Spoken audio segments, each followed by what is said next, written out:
Hey internet, so today I wanted to do a continuation of my project 100 pan part 2, and I also had a few things to catch you up on because quite honestly I haven't filmed a video on this channel for a long time. I've been doing vlogs which I probably would have uploaded by now. I've been a bit slow with that, but that should come out before this video. But yeah, I just really haven't been doing much on this channel, and it's not because I don't love it, but I mean, do you guys ever have that issue where there's just so many things you love to do but there's only 24 hours?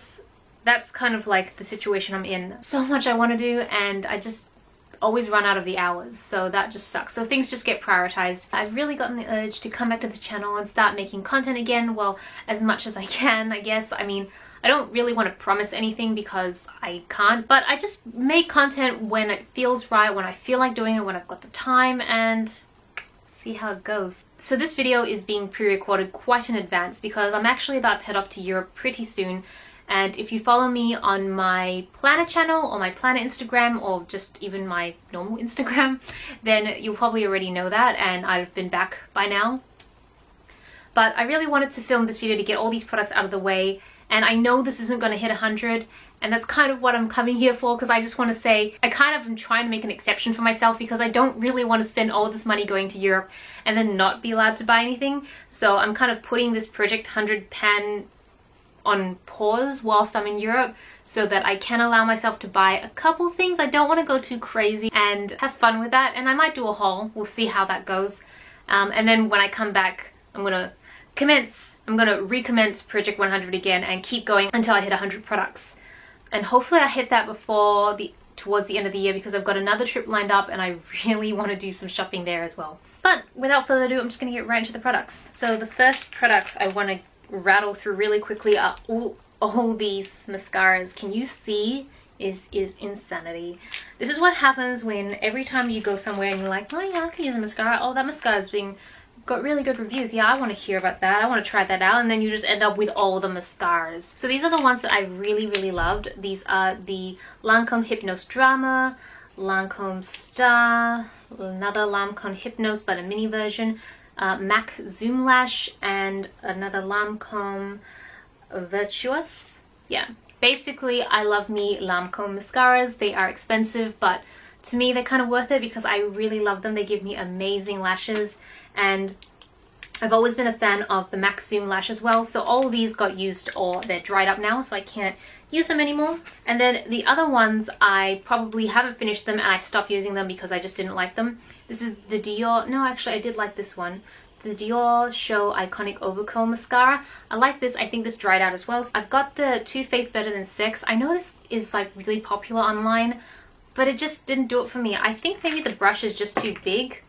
And yeah, the brush is a little big and my eyes are just, the area to work with isn't massive, so I just didn't work for me and it was just getting everywhere, so I didn't really enjoy it. Plus the formula wasn't great for me. I have no idea why. I really hate it when the entire beauty community is all up on some product and then you try it because you think, oh yeah, this is going to be the mothership, and then it just doesn't work for you and you're just like, what's wrong with me? That's how I feel about the Too Faced Better Than Sex mascara. This is the CoverGirl Flamed Out.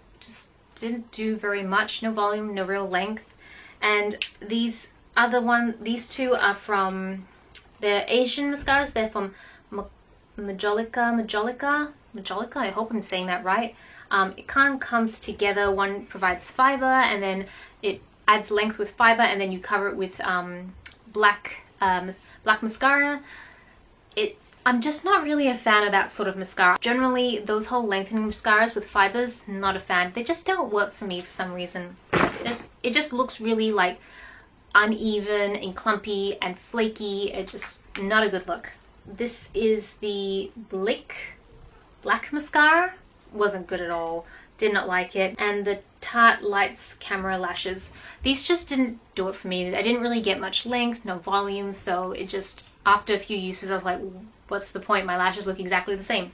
So didn't love them. Onto other makeup. Oh, this looks so gross now. This is the Anastasia Beverly Hills Tinted Brow Gel. Love this, so good, but the formula, I mean, I had this for years. I probably used it for about a year or two straight, and it was just not doing the same thing anymore as most products do after a long time of use. Last couple bits of makeup. This is the Balm Put a Lid on It. Love this, so good. Finish this up. And this is the, it's so tiny now. This is Makeup Forever lip liner in 3C. It's like a really beautiful nude lip. I've used this to the best I can, and I managed to finish my Bobbi Brown gel liner in black ink. This was probably one of my favorite gel liners ever, and I'm so glad I finished it up. And I didn't need, I probably had been using this for maybe 2 years, which sounds gross, I know, because people say it expires sooner, but it worked for me. I've never had an eye infection before, so maybe I'm just really lucky, but it lasted the whole time, like no drying out whatsoever. So I'm like convinced that Bobbi Brown have some of the best gel liners ever. When I finish my entire stash of gel liners, this is the one I'm going back to for sure. So I just fixed the light. I just realized I don't have any contacts in at the moment, and I cannot see the LCD because my vision is that bad, and I just realized after there was a lot of light coming in here, so I just went and closed the curtain, and hopefully it's good now. I still can't see, I'm blind. Okay, so the next product I want to talk about is this Real Technique brush. It is the Expert Face Brush, and it is perfect for liquid foundations.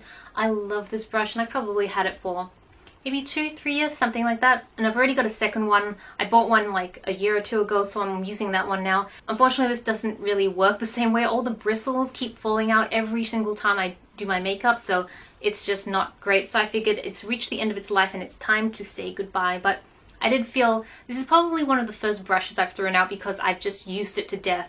So I feel pretty good about that. I have a couple skincare products. This is the Bobbi Brown Hydrating Eye Cream. One of my favorite day eye creams. The Bobbi Brown eye cream range is so amazing for me because I feel like my eyes do get hydrated, but I also feel like it is great for under makeup. I find that a lot of other eye creams tend to roll up under my makeup no matter how much time I leave it to settle, so I've just had the best experiences with Bobbi Brown so far. I have 2 sunscreens, same brand, the Biore UV Aqua Rich. This one is more watery gel, this is the base.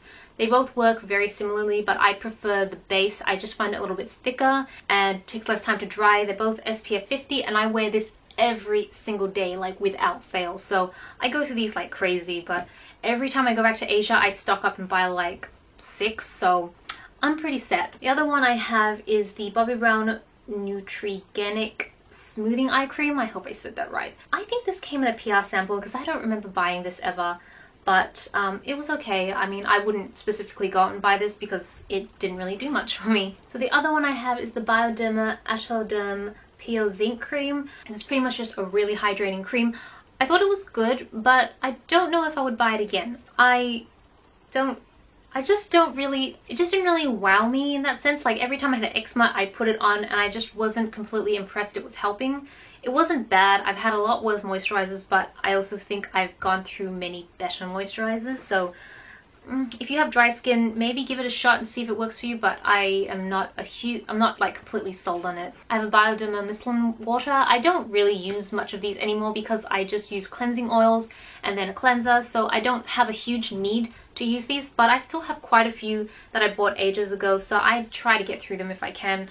Sometimes I alternate them with toners. Speaking of cleansing oils, I've gone through the Biore cleansing oil and the Boscia. This one I use more for travel purposes because it's so small, and then I found out if you don't keep the little knob thing in here, if you travel in a plane or anything, there's a good chance it's going to either explode or leak everywhere. So I pretty much lost like 1/3 of the formula all over my makeup, not all over my skincare because of it, so that kind of bummed me out. It's okay, it's probably not my favorite cleansing oil. I always say that I prefer the Asian cleansing oils. I just find them they work better, they don't smell as bad, and I don't know, they just seem to not irritate my skin as much. So this one I would definitely buy many times over. I think literally this bottle is $10, maybe less if you buy it directly from Asia. In terms of cleanser, I finished the Darphin Refreshing Cleansing Milk.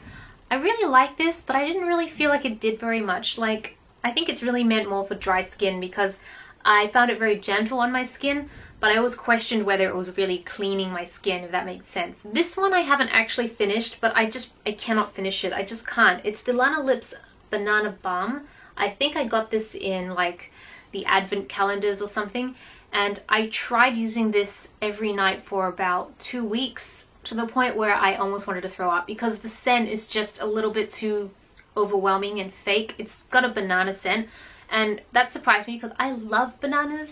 I just love the scent. They smell so great, but this is so artificial that it made me feel sick every time I went to sleep. So I ended up, I'm just not going to finish it. I'm just going to chuck it out. There's just no point trying. And lastly, we have some shampoos. This is the Frederick Kai glossing range, the shampoo and conditioner. Really love this range. I hate the bottles though because it's so hard to get all the product out that I ended up having to depop them into another pump bottle instead. But it did leave my hair really shiny and smelling really great. And then the other two that I finished is the Garnier Fructis Goodbye Damage. These were really popular for a while, but I don't think they've done anything for me. Like, the smell is a little bit irritating. I don't think it's done anything for my hair. I still feel like my hair is still the same. I do a lot of heat treating on the hair. I don't really notice it, so I probably won't be buying these again. So those are all the products that I've gone through. I have no idea how many that was. I'll be leaving the number. I have been counting the products as I go along, so the number's somewhere on the screen, but I'm pretty sure it's not 100, so I still have a fair way to go. And yeah, I really hope you enjoyed this video, and I hope you guys are having an amazing day. This is Selena reporting from my room. Back to you, internet.